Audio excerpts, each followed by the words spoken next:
ನಮಸ್ಕಾರ, ತಿಳಿಯೋಣ ಬಾ ಕನ್ನಡ ಯೂಟ್ಯೂಬ್ ಚಾನಲ್ಗೆ ಸ್ವಾಗತ. ನಾನು ಲೇಖನಾ ಶ್ರೀನಿಧಿ. ಇವತ್ತು ಶಿವನಿಗೆ ಇಷ್ಟವಾದಂತಹ ಬಿಲ್ವಪತ್ರೆಯ ಮರ ಹೇಗೆ ಉಟ್ಕೊಳ್ತು, ಬಿಲ್ವಪತ್ರೆಯ ಆರೋಗ್ಯದ ಪ್ರಯೋಜನಗಳು ಏನು, ಬಿಲ್ವಪತ್ರೆಯನ್ನು ಕೀಳಬೇಕಾದ್ರೆ ಅನುಸರಿಸಬೇಕಾದ ನಿಯಮಗಳು ಏನು ಅಂತ ಈ ವಿಡಿಯೋದಲ್ಲಿ ತಿಳಿಸ್ಕೊಡ್ತಾ ಇದ್ದೀನಿ. ಬಿಲ್ವಪತ್ರೆಯನ್ನು ನೀವು ನೋಡಿದ್ದೀರಾ, 3 ದಳಗಳು ಇರುತ್ತೆ ಅಲ್ವಾ.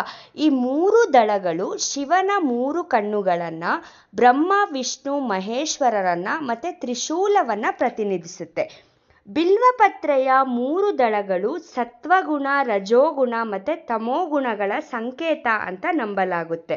ಹಾಗಾದ್ರೆ ಬಿಲ್ಪತ್ರೆ ಮರ ಹೇಗೆ ಉಟ್ಕೊಳ್ತು ಅಂತ ತಿಳಿಸ್ಕೊಡೋದಾದ್ರೆ, ಸ್ಕಂದ ಪುರಾಣಗಳ ಪ್ರಕಾರ ಒಮ್ಮೆ ಪಾರ್ವತಿಯ ಬೆವರ ಹನಿಗಳು ಮಂದಾರ ಪರ್ವತದ ಮೇಲೆ ಬಿದ್ದಾಗ ಬಿಲ್ಪತ್ರೆ ಮರ ಹುಟ್ಕೋತು ಅಂತ ಹೇಳಲಾಗುತ್ತೆ.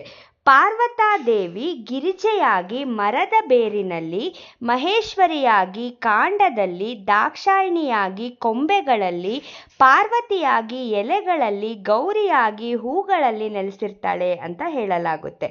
ಸ್ವತಃ ಪಾರ್ವತಿಯೇ ಈ ಮರದ ಎಲೆಗಳಾಗಿರೋದ್ರಿಂದ ಬಿಲ್ಪತ್ರೆ ಅಂದರೆ ಶಿವನಿಗೆ ತುಂಬಾನೇ ಅಚ್ಚುಮೆಚ್ಚು.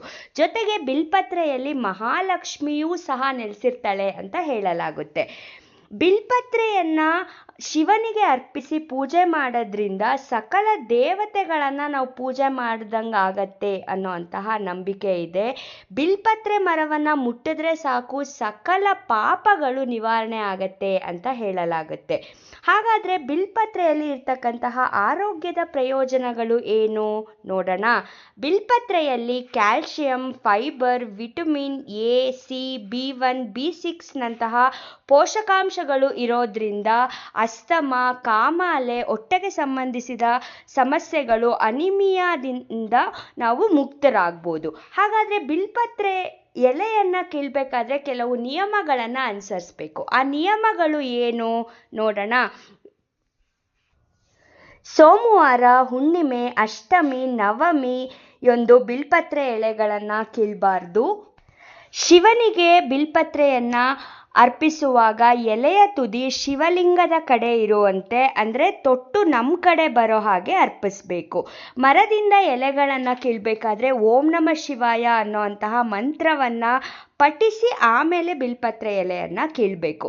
ನೋಡಿದ್ರಲ್ವಾ ಬಿಲ್ಪತ್ರೆ ಮರದಲ್ಲಿ ಏನೆಲ್ಲ ವಿಶೇಷತೆಗಳು ಇದೆ ಅಂತ. ಈ ಮಾಹಿತಿ ನಿಮ್ಗೆ ಇಷ್ಟ ಆಗಿದೆ ಅಂತ ಭಾವಿಸ್ತಾ, ಈ ಮಾಹಿತಿ ನಿಮಗೆ ಇಷ್ಟ ಆಗಿದ್ರೆ ಲೈಕ್ ಮಾಡಿ, ಶೇರ್ ಮಾಡಿ. ಪ್ಲೀಸ್ ಸಬ್ಸ್ಕ್ರೈಬ್ ಆಗದೆ ನೋಡ್ತಾ ಇದ್ರೆ ಸಬ್ಸ್ಕ್ರೈಬ್ ಮಾಡಿ. ನೆಕ್ಸ್ಟ್ ವಿಡಿಯೋದಲ್ಲಿ ಸಿಗ್ತೀನಿ. ನಮಸ್ಕಾರ.